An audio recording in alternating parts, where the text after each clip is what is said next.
All right, so today we're going to be talking about the Holosun 510 and the 512, the differences between them, which one I think is better, and a couple opinions I have on both of them. Here I have the 510 in red and the 512 in gold. For the sake of this discussion, we're going to assume that they're both the same color, so we'll just say that they're both red for right now, and I'll touch on the colors here in a little bit. To save you some time from going to the end of this video, I'm just going to tell you straight up and get the 510. Unless you absolutely have to have a couple features of the 512, there's no reason to spend the extra money on it. So the reasons I say that are as follows. The battery life for both of these, red and gold, is 50,000 hours. And on top of that, they are both solar powered. They have the solar panels in different spots, but they still have solar powered failsafe. Both of them have the shake awake feature, so that's good to go. One thing that the 512 has that the 510 does not have is it's got a quick access to the battery. The 510, you have to actually use a tool to pull out the battery. So the 512, I don't even know if I'll be able to get it open here. So I actually had to pause the video to get something to pop this open with, which goes along with my point about why I don't think this is really that nice of a feature. Anyways, you pop this open, twist it, battery comes out, push it back in, twist it, and it locks up. So here we go.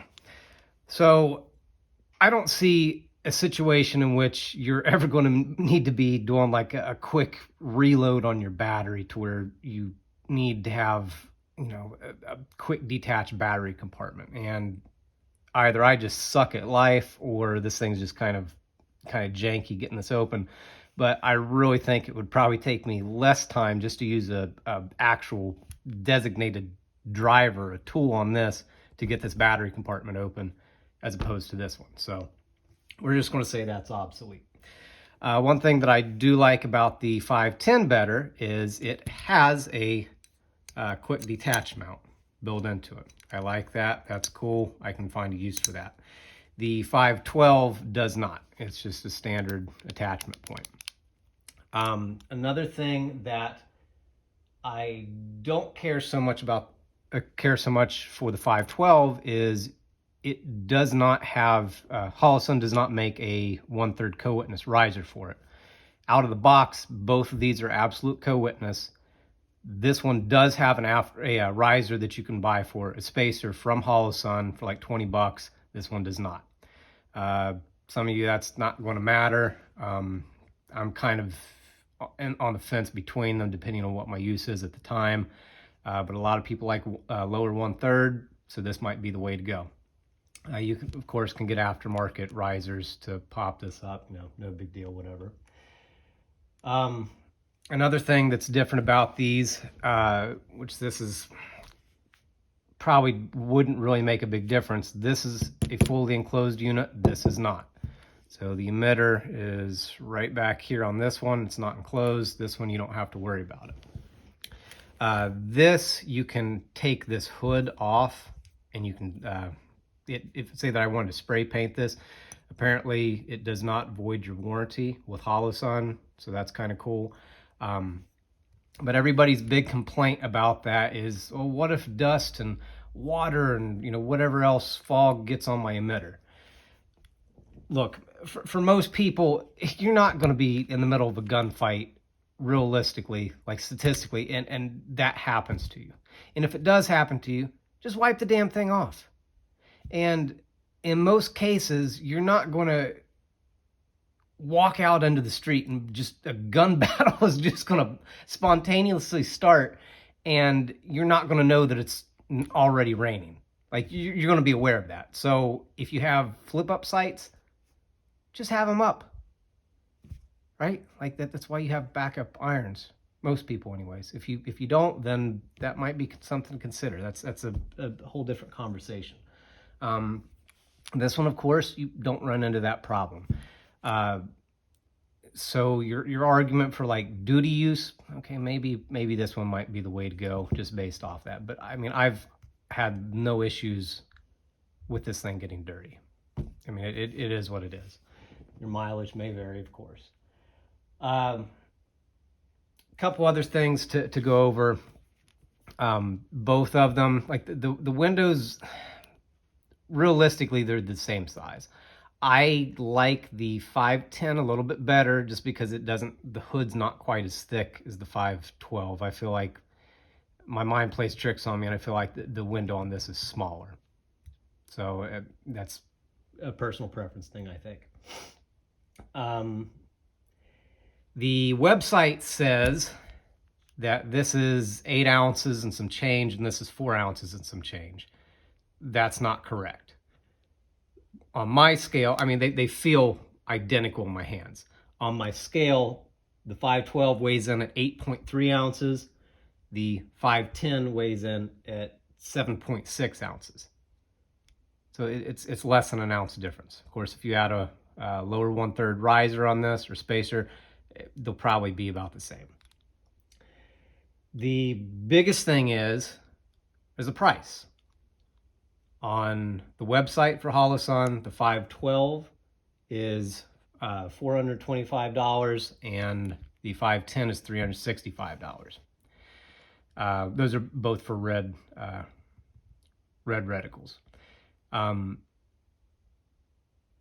Based off that, like, just save yourself some money. They're pretty much the same thing, right? Save yourself the $80 or whatever it is. I'm sorry, $60, and get a month of jiu-jitsu lessons.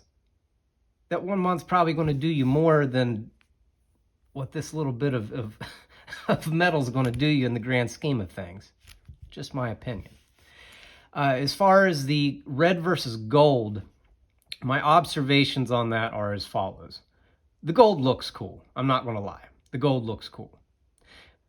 But I still believe that the red is faster. That's personal preference, I believe. They wash out a little bit differently. There's snow on the ground right now. I honestly find the yellow faster against the white background of the snow than the red. I believe that the 512 here in gold is brighter than the 510. Is the 510 too dim? Absolutely not. I don't turn it up past 8 or 9, like even whenever it's super bright out. So I don't find that to be an issue. Another thing to note is them getting washed out whenever you're using a weapon-mounted light. I find them to get washed out about the same. If anything, maybe the red washes out a little bit faster than the gold. I could just be imagining that. But I think they're about the same for comparison purposes. One of the other things that I do notice a difference of is the light that is projected back onto your face in the dark. The gold is very bright. It's very bright on your face. If you have the light turned up a little bit higher than you should. Even whenever it's low, you can definitely see this. This is just like a red nighttime light. Like it's still harder to see. You can still definitely see it, but it's not as out in the open as the gold is. I don't know if you'll be able to see these on camera here, but I'm going to try to show you the reticles. So the yellows are. There we go. All right, so we'll slowly turn these up. 1, 2, 3, 4, 5.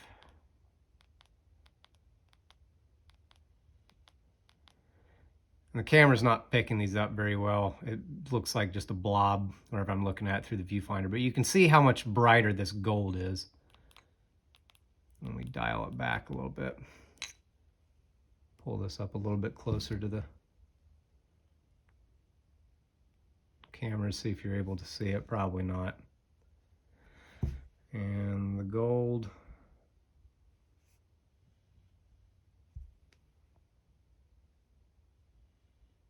You're probably not going to be able to see it. Anyways, like I said, I really wanted to like the gold better, but I don't think I do. I had a person who has no experience with red dot optics try both of these out, and they said that the gold was more pleasant to their eyes. I have near perfect vision. This person doesn't have near perfect vision. They also have astigmatism, which is one of the selling points of the gold. Apparently, the gold and green is better for people with astigmatism, older eyes, and so forth. One final note that I will say,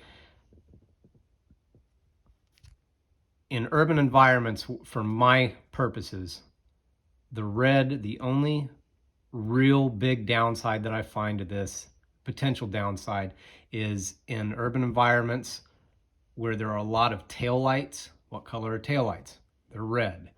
I had an event that I went to last year with a couple friends, and it was in a urban type environment with a lot of lights, and the weapon system that we were using for that had a red dot on it. I noticed that I lost my dot multiple times.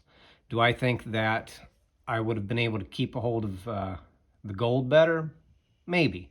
But, that's a trade-off that you're going to have to choose for yourself. So all in all, my opinion, unless you want a little bit more sturdy of a package and you're really concerned by this open emitter, just get the 510. Save yourself some money, get yourself some extra training, buy some extra ammo, find something to make yourself a better asset.